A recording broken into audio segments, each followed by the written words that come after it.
جنگ خیبر میں کھڑا ہے حضرت مولا علی، کفر پر بھاری پڑا ہے حضرت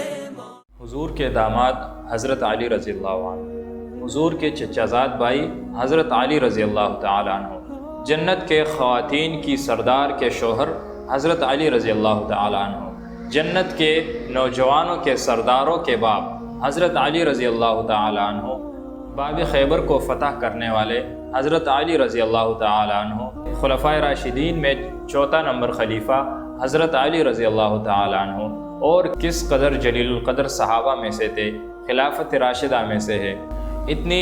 استطاعت کے باوجود، اتنی طاقت کے باوجود، اتنی سہولیات کے باوجود کہ ایک مرتبہ حضرت علی کرم اللہ وجہہ ایک دیوار کے ساتھ ٹیک لگا کر کھانا کھا رہے تھے، وہ بھی پانی کے ساتھ۔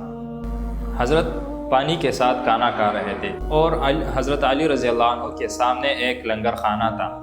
ایک سائل آ گئے اور لنگر خانے سے اپنے لیے کچھ سالن اور کچھ کھانے کے لیے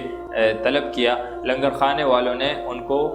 دے دیا، ان کا کھانا ان کو دے دیا۔ کچھ دیر بعد وہ سائل دوبارہ آ گئے اور ان سے پھر سالن اور کھانا منگوایا، تو انہوں نے بتایا کہ ایک بار تو آپ نے کھانا کھا لیا، دوسرے بار آپ پھر کس لیے مانگتے ہیں؟ تو اس نے فرمایا، جو سامنے شخص بیٹھا ہے، حضرت علی رضی اللہ عنہ کی طرف اشارہ کرتے ہوئے کہا، جو سامنے شخص بیٹھا ہے وہ پانی کے ساتھ کھانا کھا رہے ہیں، میں اس کے لیے کچھ سالن مانگ رہا ہوں۔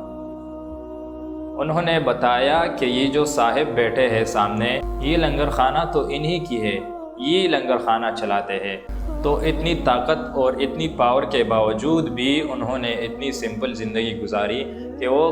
پانی کے ساتھ کھانا کھا رہے تھے۔ جنگ خیبر میں کھڑا ہے حضرت مولا علی، کفر پر بھاری پڑا ہے